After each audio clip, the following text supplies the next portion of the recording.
bamboo. Yun ang sinabi sa akin ng isang etymologist. Ngayon, pagka meron kayong bakod na bamboo, mapapansin nyo napakaraming lamok sa inyo. Unang-una doon yan maging itlog doon sa loob ng mga pagkinat mo kasi yung bamboo. Kasi nagbakod kami ng bamboo, napakarami. You never realize na doon pala siya pumupunta. Ang dami nila. Sa umaga, paglakad mo na gano'n, libara na agad sila. Tapos sa gabi, napakarami. So we ourselves, the more people in the earth, the more opportunities for the mosquito to thrive. That's a reality. But if everyone will make use of simple gadgets, kasi hindi naman ma-access yung mga liblib na lugar, but this orbit trap is very simple. Put it where you think the mosquito might go and hide and breed, no? Tapos kung saan siya nanganganak, gawin mo ng paraan na wag na siyang, yung itlog niya, wag nang mapisa. There are other inventions na na-create nila sa biotech. For example, in the past, mga 20 years ago, when I was still new, meron silang invention na tablet na once na-tapon mo sa tubig, mag-create siya ng film sa ibabaw such that the mosquito larva cannot surface and it will die. Yung kikita nyo siya, naghahamon siya rin sa ibabaw But because of that simple chemical material, nag-create ng film sa surface ng tubig. Dali niya, di ba? Ilagay mo lang yan doon. Hindi ko rin alam kung bakit hindi ito na-commercialize sa atin. This expert is being invited all over the world, in Africa, and supported by global organizations to spread this technology. Filipino doctor yan. Taga doon sa biotech, no?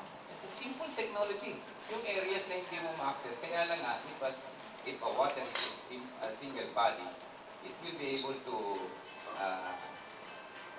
make control. Pero yung mga lugar naman na pinupuntahan ng lamok, kuminsan mga lata-lata na mahirap mo rin ma-access. No? So it has its own limitations. All inventions will have their own limitations. So it really calls for creative minds. Mayroon pang isang invention niya na sinasabi niya, itong spray ko, ikakabit ko sa tambutso ng sasakyan. I-deklara ninyo na standard sa lahat para lahat ng mga kotse kung saan man nila panda rin, mayroong usok niyan. Ini-spray niya ngayon. Sabi ko, hindi na, pesticide naman tayong lahat dito. So it's invention. While some are good, it does not really answer everything. We need to have more. We need to have more creativity. Thank you very much, Dr. Colorado.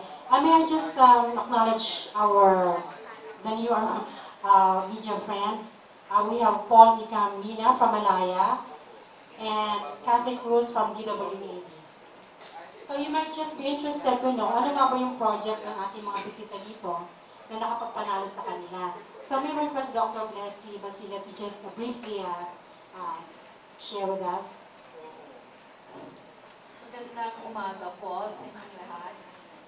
Okay, yung aking invention po was encouraged due to the pressing need of today, that is to address environmental problem.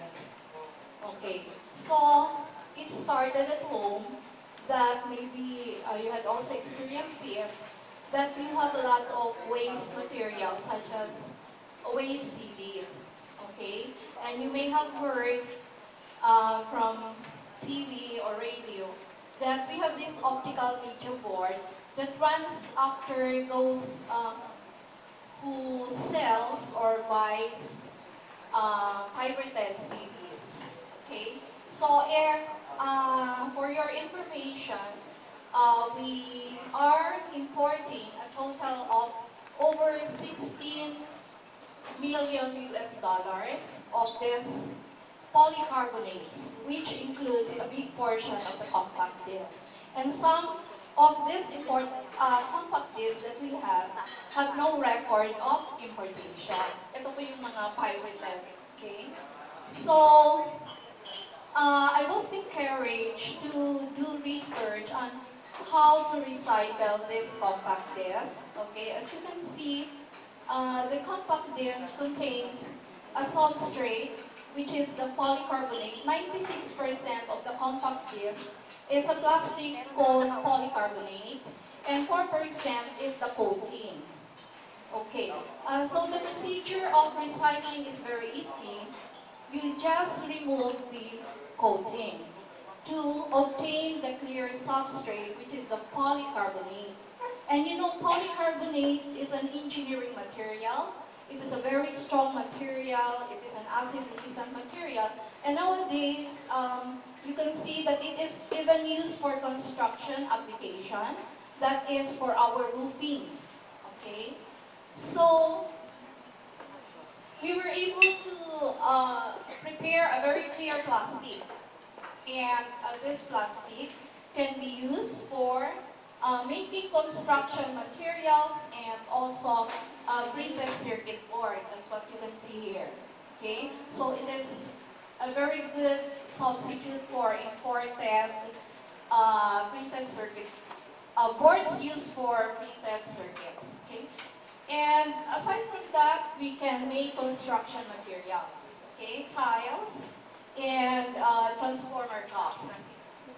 Okay, and of course, without an additive, you will not be able to produce this construction materials and printed circuit board. So we invented a local additive, which is an indigenous clay. So it is a clay mineral. This is it. Okay. So this is the clay, and we call this clay a nano clay. Why do we call it nano? The size of the clay is a billionth of a meter, or it is 1 nanometer in size. It's a nano additive, nanomaterial additive, which is used to strengthen the recovered polycarbonate from the compact disc. And this additive could also be used from other recycled plastics. Okay, so only for this purpose, we are demonstrating what we have invented, wherein we recovered polycarbonate from recycled compact disc by adding a small amount of additive to strengthen it to be able to produce barrier products. Okay, so that when we presented this in the SMX exhibit in our recently concluded National Science and Technology Week, we were able to create awareness for the public that we have the technology to recycle the compact disc, and also the technology to produce nanomaterial from local resources. Okay, for your info, we have 26 million metric tons of our natural resources wherein we could produce our own local nanomaterial. So nanotechnology was used for this type of recycling technology. Okay, thank you.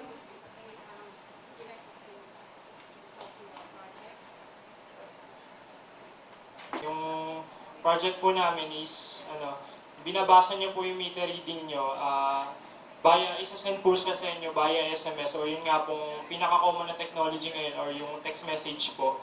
Bali, naisip po namin itong project na to dahil po kasi napapansin po namin na sa mga reading po natin sa mga bills na may nakikita po tayo the number 1 po is inaccuracy. Hindi po ganun ka-accurate na reading na Meralco. Minsan po nadadagdagan, minsan nababawasan. Number 2 po, ginamit po namin dinevelop po namin itong technology na to dahil mas accurate po siya magbasa. Number 1 po, nagbabayad po tayo sa mga meter readers natin. Number 2 po, mas marami pong ginagamit na manpower, saka po nade-delay yung mga bills natin, na which results naman po na nagkakaroon po ng mga unpaid bills, mas marami pong rate of disconnection dahil po hindi nababayaran yung mga bills. Tapos yun sa number 3 naman po, yung sa inaccuracy. Karaniwan na po sa mga meters natin ngayon is nasa taas na po ng poste, which is minsan po ginagamitan po siya ng binoculars po na minsan dahil may error na rin po sa tao, nagkakamali po na reading yung meter reader, napapataas po yung mga reading natin. Hindi po napapababa. Masyado po kasi mataas yung poste. Then ito pong device na to, once na miniscall niyo po siya, simple miss call lang po na ibibigay na po sa inyo yung reading na within kilowatt hours na ito po.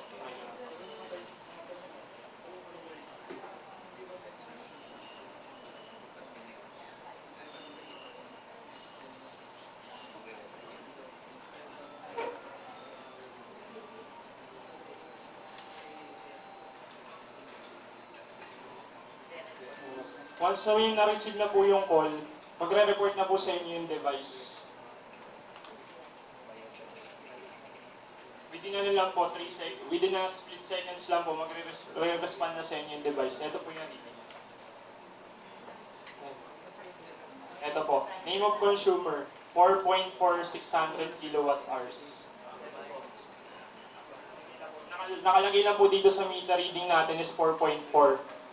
Doon po sa reading natin sa metro, mas accurate po siya ng 4 decimal places.